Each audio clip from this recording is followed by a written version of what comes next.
everyone. Hello, hello, hello.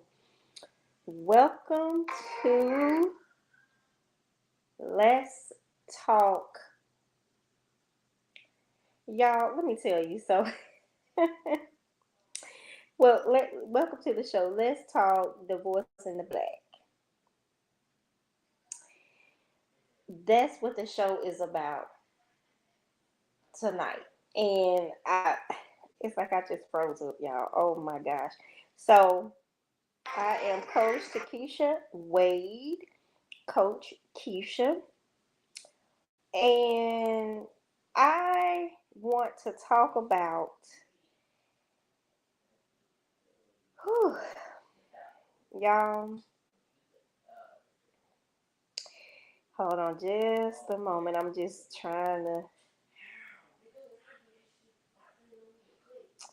trying to make sure I can log in. So, in case someone has any questions. Okay,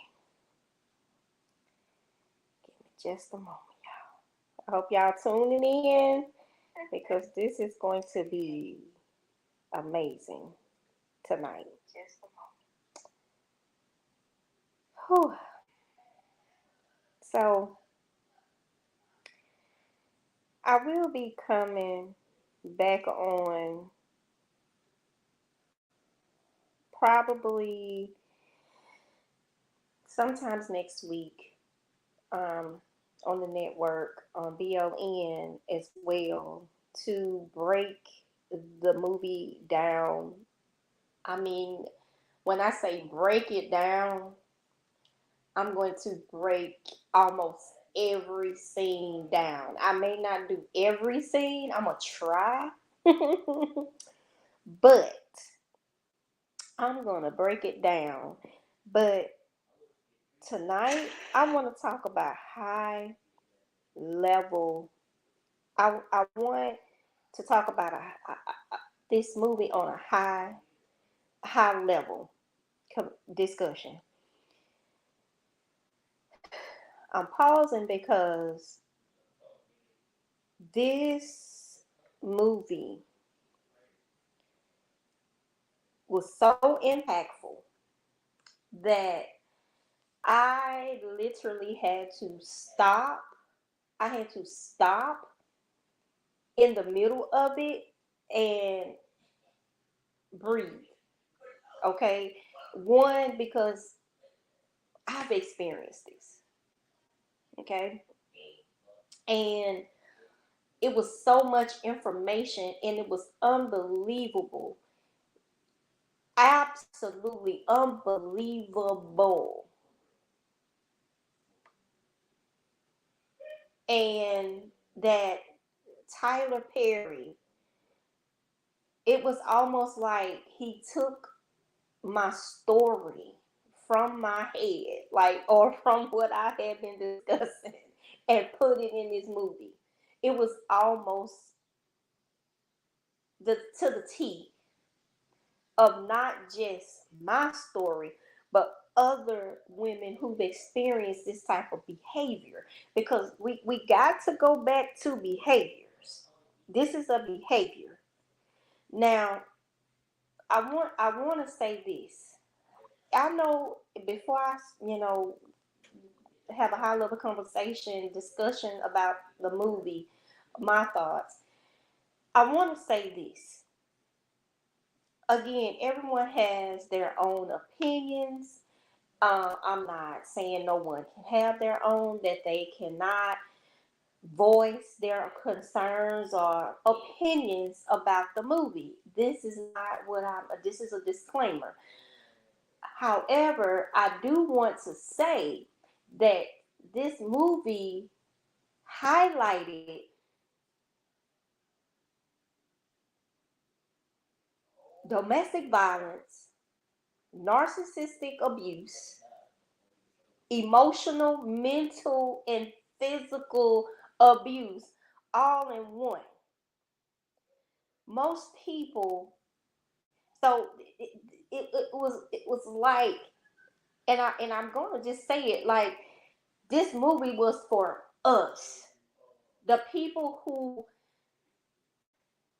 I'm not saying people don't understand, but it's for individuals who experience this type of action behavior. Okay, um, this is why I believe some. I think it's two reasons, and this just my opinion. But one of the reasons why some people may have said, I don't think this was a good movie. This wasn't something. He brought us something different. And when people see something different, it's sometimes people think it's not good. But he wanted to cover all audiences. And we have to understand not everyone is going to relate to this movie. And I want to highlight the word relate, because some individuals aren't going to understand this particular this particular characters in this movie and the description. You might have some that say, girl, you so stupid, you're silly, and I don't like to use that word, but I've heard people say this. And some people like, if that was me, I would have. But, you're going to have the people that have not experienced it, so they're not going to be able to relate. They're not going to know what the details are. So they may say, I don't like this movie. I'm not into it. Well, for those who've experienced domestic violence and pathological abuse, we're over here clapping our hands, stomping our feet with joy, want to run around like we in church. You know how we show our Holy Spirit joy, and we're like, yes, finally, yes. Then you have this. I have the second opinion. The problem is a lot of individuals don't discuss this in church enough. This type of topic, these behaviors are hidden in religion.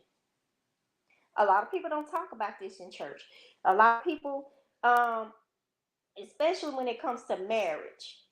For those who have seen the movie, and I'm gonna try not to tell too much because I don't want to spoil it for those who have not seen it. But I remember Megan Good, her character in this movie, was saying, about her mother and father, how they were married, and she was taught that, you stick it out. You don't leave your marriage.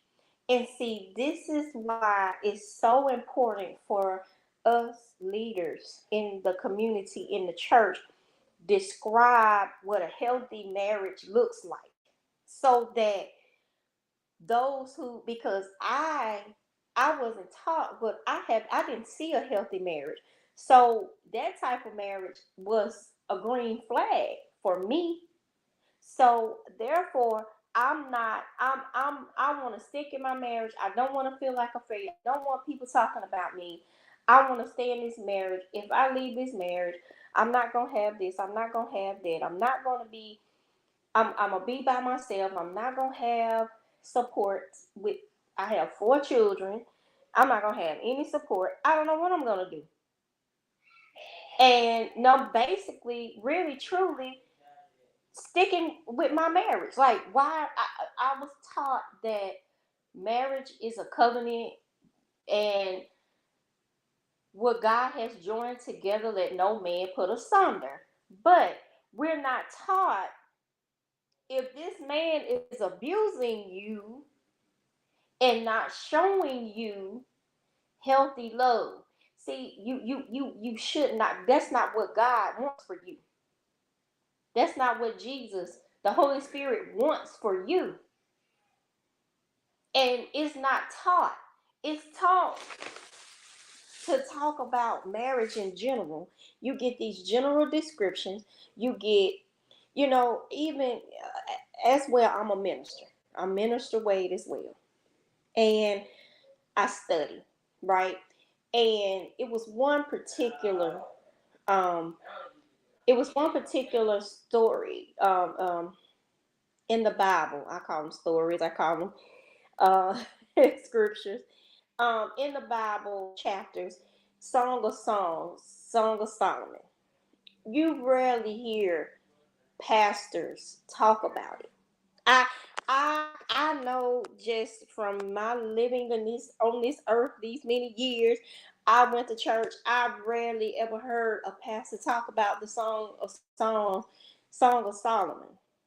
Okay, and I just feel like we want to stay in the tradition of church, which I describe as religion.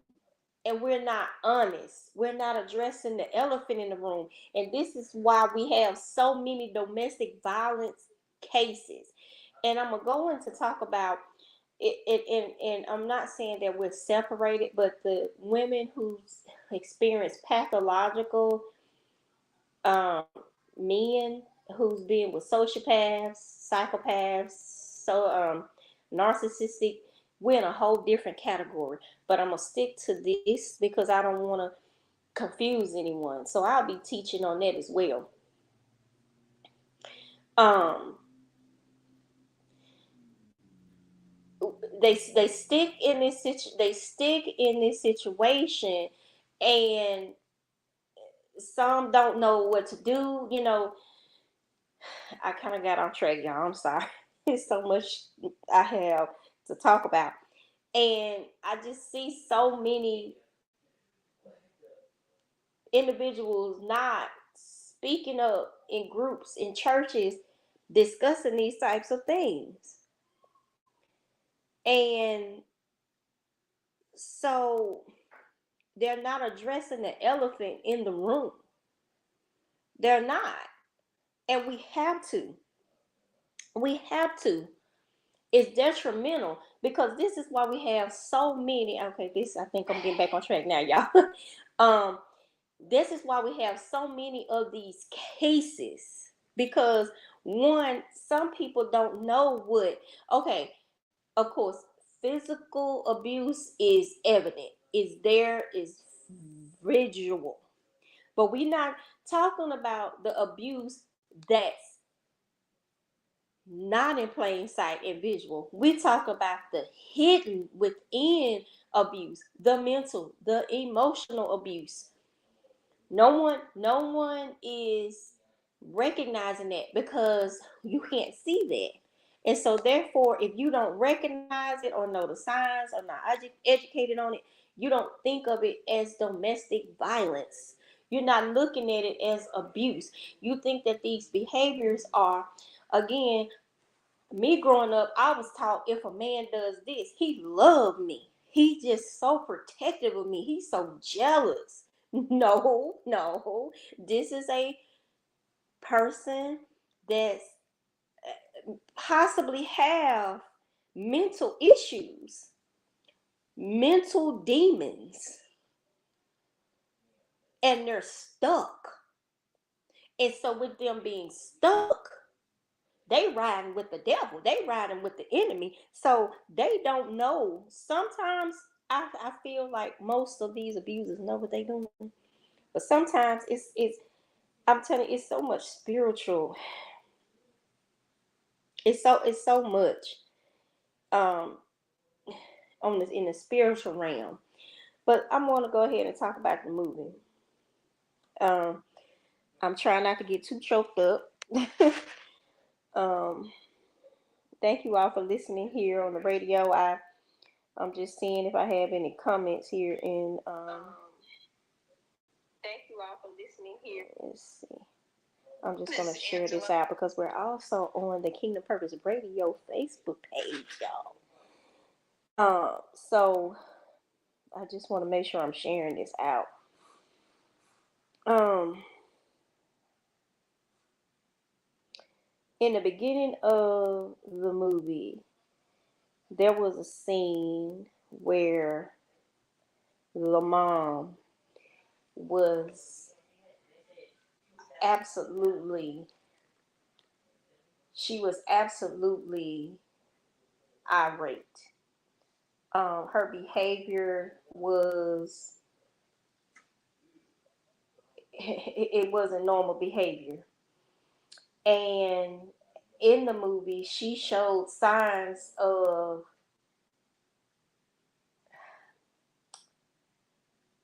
and I'm trying to think of the word, where you support the behavior that your children are displaying. If they're out here displaying violence, gun violence, street violence, um, she's condoning it. It's almost like she's okay with it. She's promoting it. She's congratulating. She's cheering it on. And she didn't promote accountability with her sons. And the pastor was expressing this. And at first, when you start listening to it in the beginning, you wondering, why is this pastor doing all this at this funeral? Or I don't even remember. I thought it was a funeral. At first, I thought he was just preaching. But um, I'm like, oh, is he being uh, sarcastic? Like, I've never seen a pastor do such a thing. But then, as I started maneuvering through the movie and listening closely, because I think deep, right? Movies to me mean something. It's not just a movie. For now, before I became so deep in my relationship with God, things were, certain things to me, such as movies and things like that, were just entertainment. But it wasn't, um I knew it was a message, but I knew, but I didn't know. But now it's like I'm paying close attention because God is using this. And so for those who don't look at it that way, you may not see deep the deeper depth of it. You may look at it as, this is entertainment. I'm here for entertainment. I'm here for either a laugh or a a thriller, something to get me excited, a mood booster, whatever the case may be.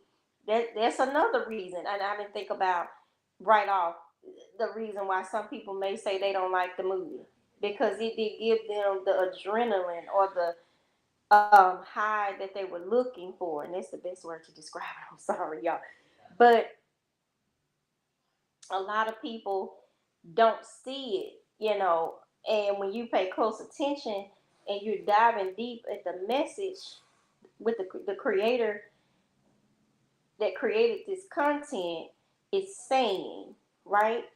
So when I started digging deeper in it, I'm like, oh, I see why, why he was doing this. I've never seen a preacher this outspoken, you know, and now if you haven't watched the movie and you don't want to listen to my program to after the the movie, that's fine. But I may go into some depth that for those who haven't seen it, it may be a spoiler. I'm sorry. So if you want to stop listening now and come back if you haven't seen it, I'm okay with it. I don't want to spoil it for you. But those who have seen it,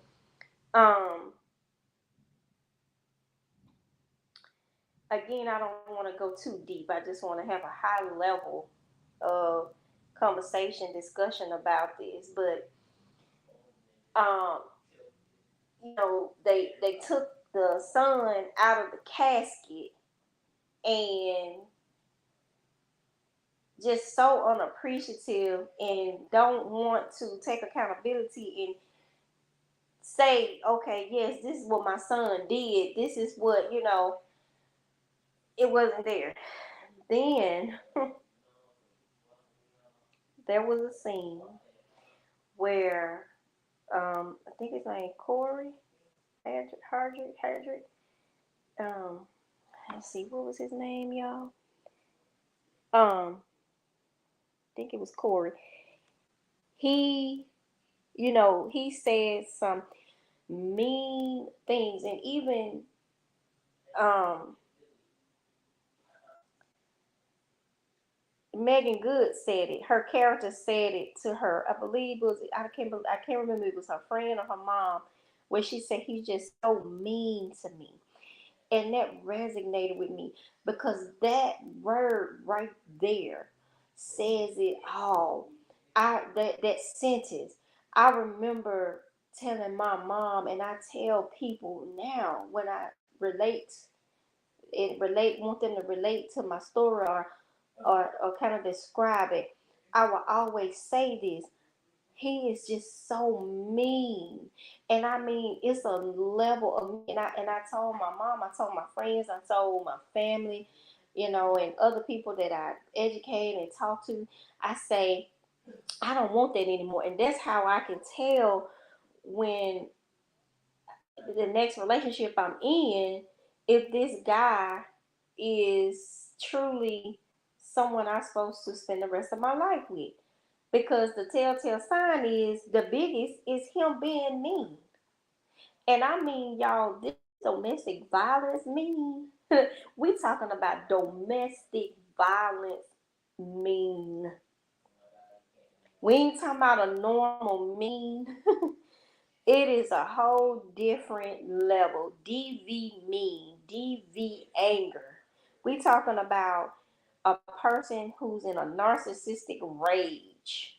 And this is a rage you can't absolutely describe. At this time, it has to be visual. And this is what Tyler Perry painted his picture.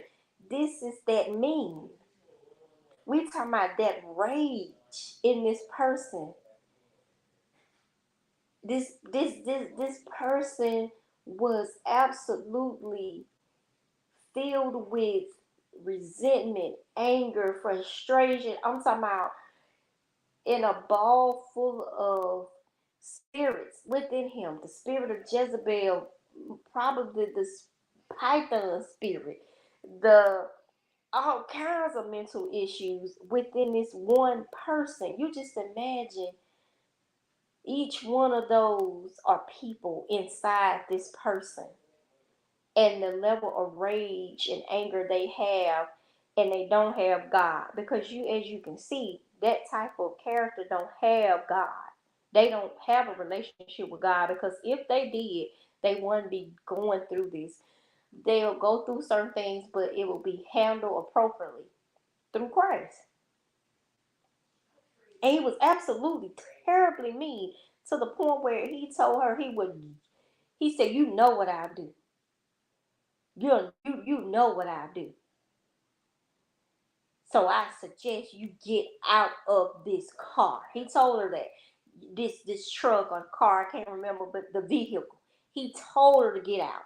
And she knew the consequences, the repercussions,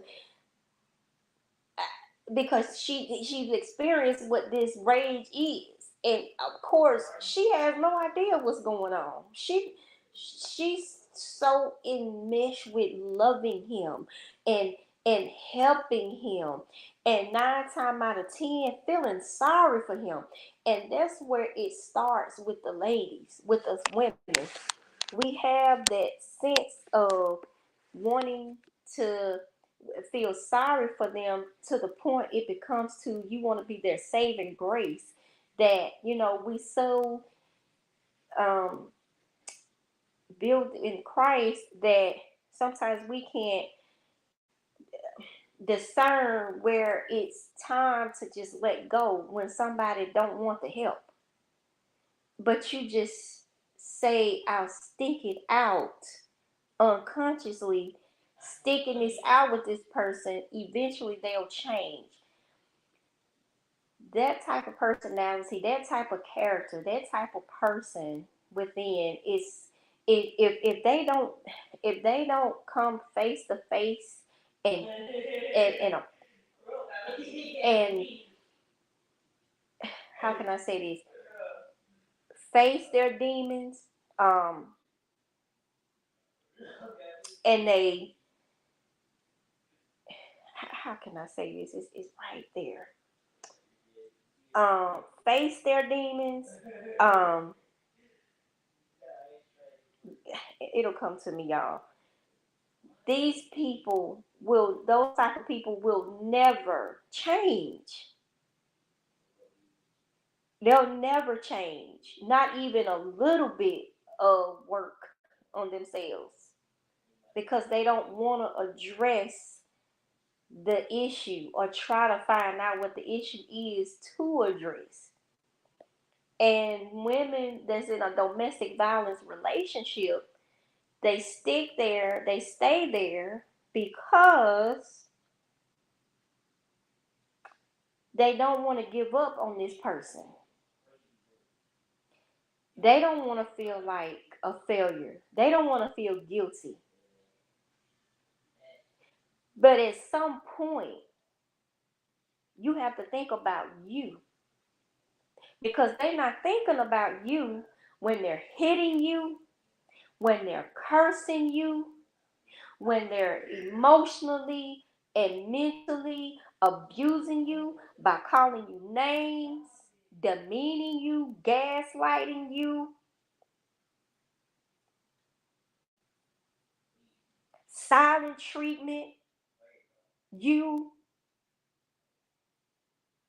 when they're out there committing adultery or it's for infidelity. Do you think, do you know how dangerous that is? Individuals don't know how dangerous infidelity is. Infidelity and stepping outside of your marriage or the relationship is dangerous. And there's a million ways to wonder why it's dangerous. And I'll talk about that one day as well as a topic because it's so dangerous. You don't know how many spirits are being intertwined. So do you know that person doesn't care? So, but you, and let's just put the facts out there. They don't even care about themselves because if they care about themselves, they wouldn't do it. They wouldn't put themselves through it. They wouldn't even put themselves through it. There was another scene where he was so controlling, and he was controlling anyway, but he he was just so about himself and making her miserable. What got me was it really made me so angry where she had just came home from a hard day's work and yet she was still wanting to go to this dinner that they were invited to, and he expected her to just, he didn't care because he was already dressed or whatever the case may be. She wanted just some time to get dressed, freshen up so she could be able to be, presentable when she goes to this dinner. She took too long for him. In his mind, he gets up, he leaves her. He literally leaves her and go to the restaurant without her. Without her. Hear that. Without her. And he was drunk. So we're not only talking about physical abuse, we're talking about substance abuse. So this person is wrapped up in abusing.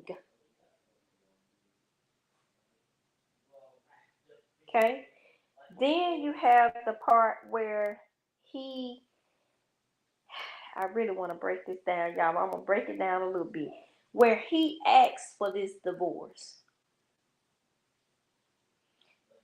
We all know that when you have a person that's displaying abuse and they're abusive, they love to hurt.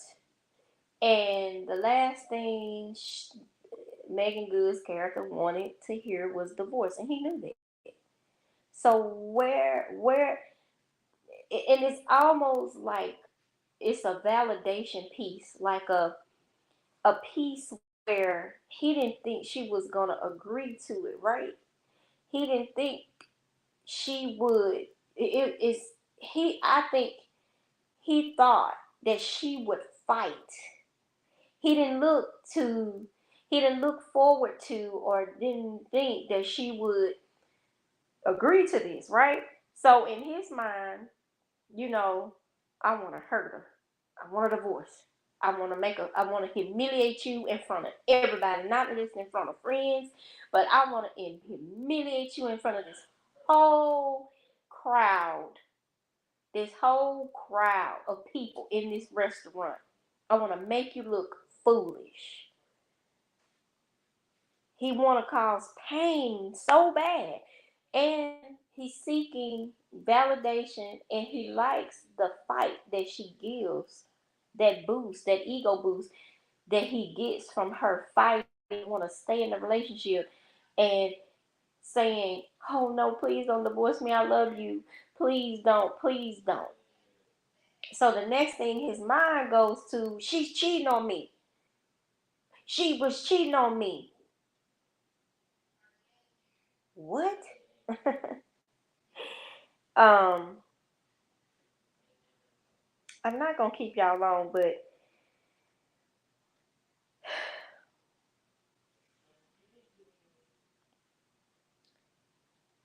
this movie has, excuse me, y'all. I was just going through to see if anybody had any questions. No, just a second. Um, hold on, just a second, y'all, because I want to make sure if anybody got any questions. I was just going through to see if anybody got any questions.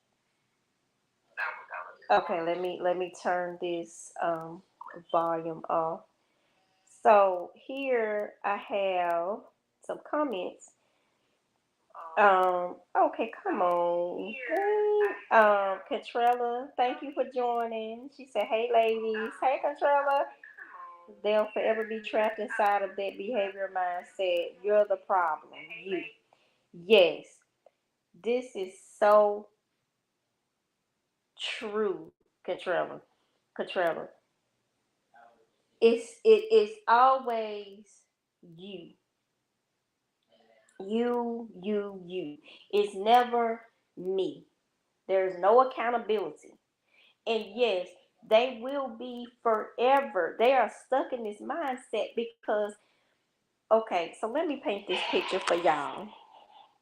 Let me paint this picture for y'all. For a person that abuses, oh, y'all, I'm sorry. I know we're live. I just want to make sure I don't have any comments on the back. I want to make sure I answer all questions. Um, oh, I'm losing focus, y'all.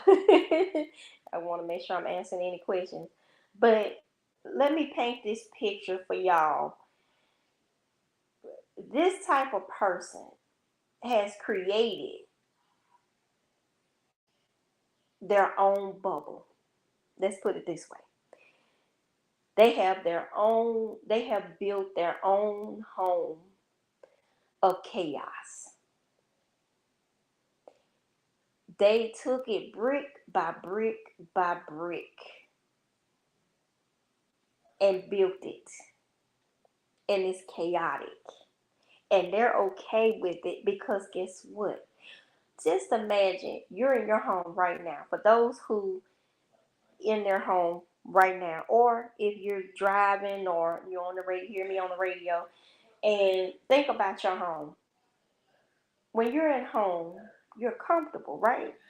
You're comfortable, you're relaxed, you have no care in the world because you're at home. That's your safety zone, that's your safe place.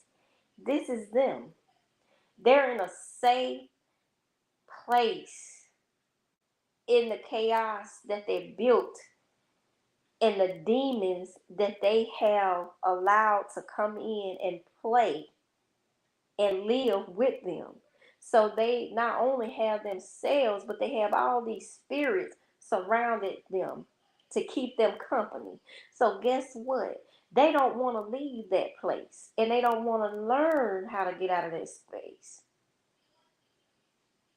So guess what? They're stuck there and they don't want to leave most of the time because, again, they have anxiety, depression as well most of the time. These mental issues that they don't address or see as being an issue. Then you have your enablers, the people that's around them that says, "Oh, they're a good person. They are community workers." Then you got the family, especially the family that keeps the secrets in the household. They don't want the cat out of the bag. Whatever state, they were taught that what's done in the house stays there. And back in our day, they didn't know anything about getting mental health treatment. And if they did, it's a failure. Something wrong with getting help. So you got all these individuals out there, family homegrown, that they think it was okay anyway, especially if they looked up to that parent. My mama, my daddy, they said it was okay, so I'm gonna stay in this place because my mama and my daddy is right. So I'm not getting out of this space. I'm good. And they're not going to change. They don't want to change. So they're stuck there. And it's not your place, my place, and anybody else's place to go out of the way to save or show them what it looks like to be healthy and at peace. You didn't give up on them, they gave up on themselves for not accepting the help that God brought them. And that's okay. But no one deserves abuse. No one. No one. And another good point that I love Tyler Perry um, put in this movie where Megan Good had a good support system.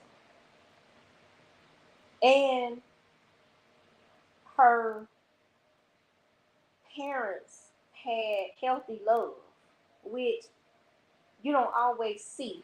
So do you see the point Tyler Perry was making with the he's finally showing a dynamic where there was a healthy parents or healthy parent both. Then he even highlighted the unhealthy parent with Corey, his character, right? But I'm so happy that he highlighted because most of the time you have movies where they're showing nothing but toxicity in a dynamic of a marriage, family dynamic, the marriage, the parent. So he was also highlighting that just because you have a healthy parent as well, you have to look at it on that side as well. Just because you have healthy parents doesn't mean that you're going to have a healthy marriage with someone. Because abuse, a person that abuses, especially a narcissistic person, do you know that being with that type of person rewires your brain? Yes, it does. So even if you saw a healthy dynamic, that's thrown out the window most of the time. It could go either way. I saw my mama healthy and my dad healthy, but my relationship, I mean, it's just so many pieces to this. I can't even describe it right now in this hour. I mean, I literally have, I'm in the 40 minutes right now. I I can't, it's so much to explain. And this is why I shout to the rooftop. And I am an advocate. I'm a survivor. I'm an overcomer of domestic violence and narcissistic, psychopathic, pathological love abuse. This movie was magnificent, and everyone should watch it. I don't care if you feel like you don't like it. Take notes. Take notes from it. Because I'm telling you, I'm going to break it down piece by piece on my network, my television network. And I just may host a live party where we discuss this together and get more just feedback from other women, because this is real. What this movie is about, this is real life. This is not a comedy, this is real. These type of people will, we're gonna just go ahead and just put it out there. I'm gonna speak truth. These type of people can kill you, can put you in your grave. Again, we don't talk about this in church. We wonder why we have to preach so many funerals, then trying to educate so that we don't have these many types of funerals.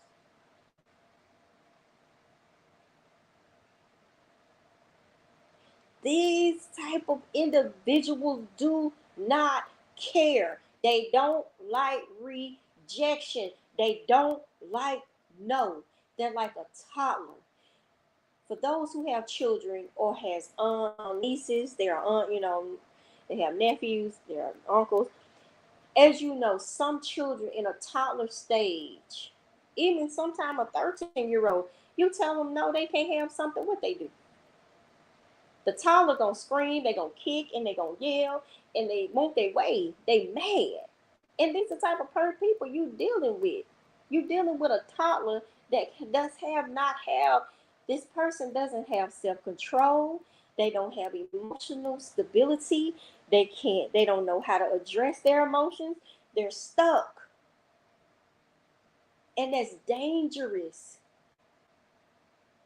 because they may do something they didn't even know they gonna do. This is real. This is a real life loving topic that we have to talk about. When you love someone and you care about people and you love to serve, this type of information has to be communicated. And if it takes a movie for people can see the visualization of it, Tyler, I know you the richest, but if I had some money, I would come to you and give you a donation because you helped us show what we live with or have seen or did live with behind the scenes. These people are monsters in the house, but they are the most loving in public. You got people who praise them in public, who tell them how brilliant they are, that they're outstanding, upstanding people in the community. But in the house, they come home and they take it out on you in the family. I was watching, my God, ID channel. I forgot the name of that show, but the young lady was talking about how her dad abused them so badly in that house. And she talked about how everybody was talking about how much they loved her dad in the community and how he prayed, and of course, they take the Bible and they put, and that's another thing I want to do. I want to take those scriptures that they use and they use it as weapons to manipulate, because they do that too, by the way. But the divorce in the black, and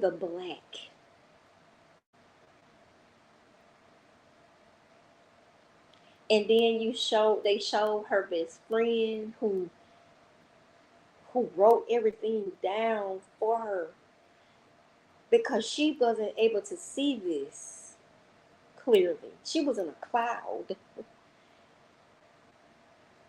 that was covering her, a dark cloud.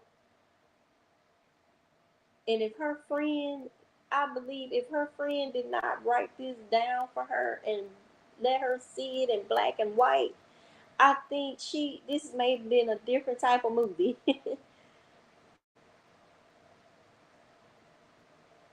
And I see so many women go back, and they have a sense of revenge, especially when they cheat.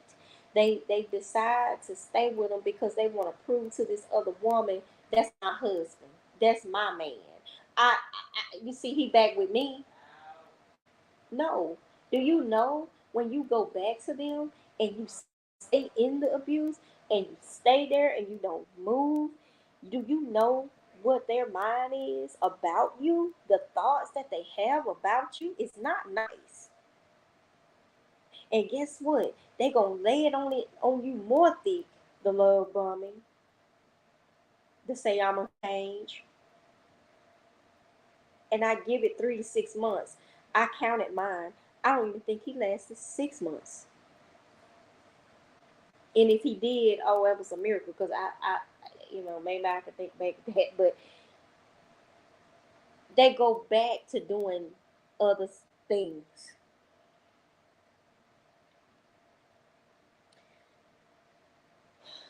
And towards the end, I want to highlight how she took a stand, not a stand to show him you not going to no longer abuse me, but she took a stand for herself. At some point, you have to love yourself enough to get out of this situation. You have to love yourself enough to get out and move into your healing stage and into recovery. Because you deserve better. Domestic violence.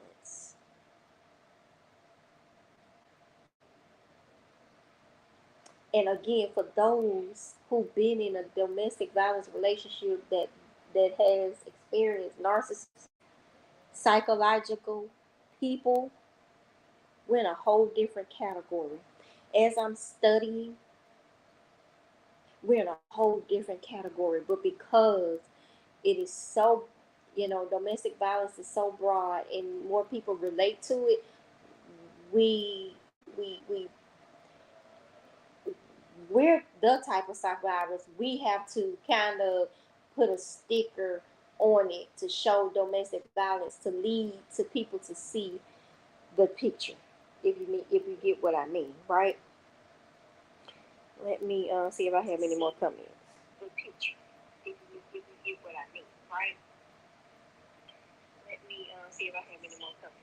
Katrella said, understand your worth more. Yes, you have to understand your worth more. I talk to the Lord all the time and I say, God, put me out there. Put me out there. Somebody tell these people who I am so that I can help. And I, when I first became a life coach, it was truly to um, help women navigate through relationships with a man, right? But when God showed me yourself has to be first, it is main priority before a relationship or a marriage, I had to change. I see what he meant, where he called me to relationship with self, and I help women build with themselves. And again, you deserve better. And I on my Facebook page, and I hope you all were able to hear me because I noticed that my audio wasn't. It was okay, but I was recording on my phone, and sometimes this phone is so spotty. But I was saying to don't give up. If you've been in this type of relationship, or even if you're still in it, or marriage, don't give up. Know that there is a way out. This is only temporary, but you have to get out. You have to get out. Some of them are non-stop. They're stalkers. They'll go on your Facebook page. They'll go on your Instagram. They will stalk you to death. They'll sit outside your house, your place of residence. They'll go to your family's home. They'll go outside your workplace. They'll go outside that gym, and they will watch you, and they will watch you, and they will watch you. You would never have a peaceful day.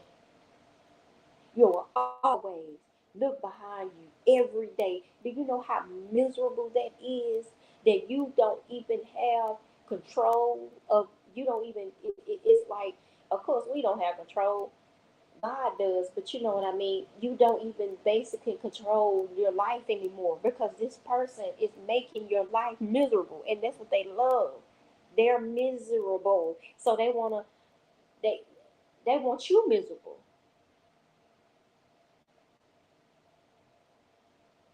Or they're deflecting. They want you to feel like them.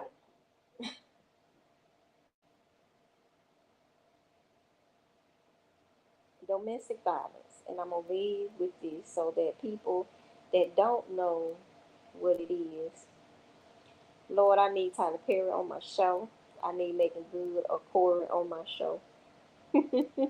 I'm praying about it because I really want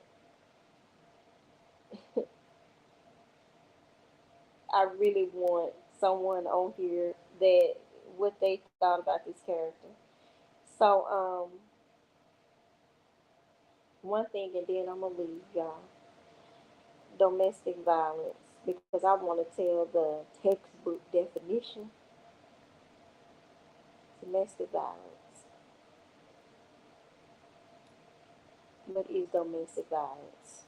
Domestic violence, also called domestic abuse or intimate partner violence, can be defined as a pattern of behavior in a relationship, any relationship, that is used to gain or maintain power and control over an intimate partner or person.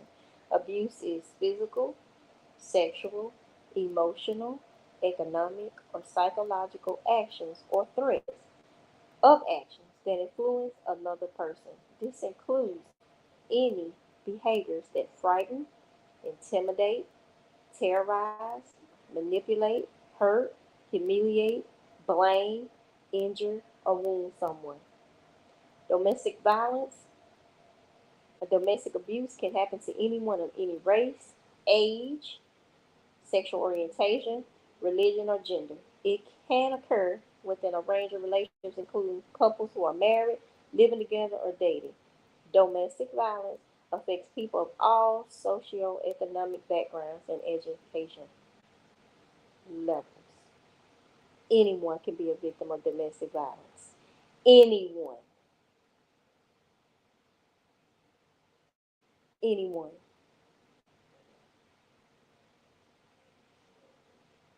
So I leave with you tonight to educate yourself and get education. Watch that movie. Women who've been through this, watch it. It could be triggering. I'm going to be honest. Disclaimer.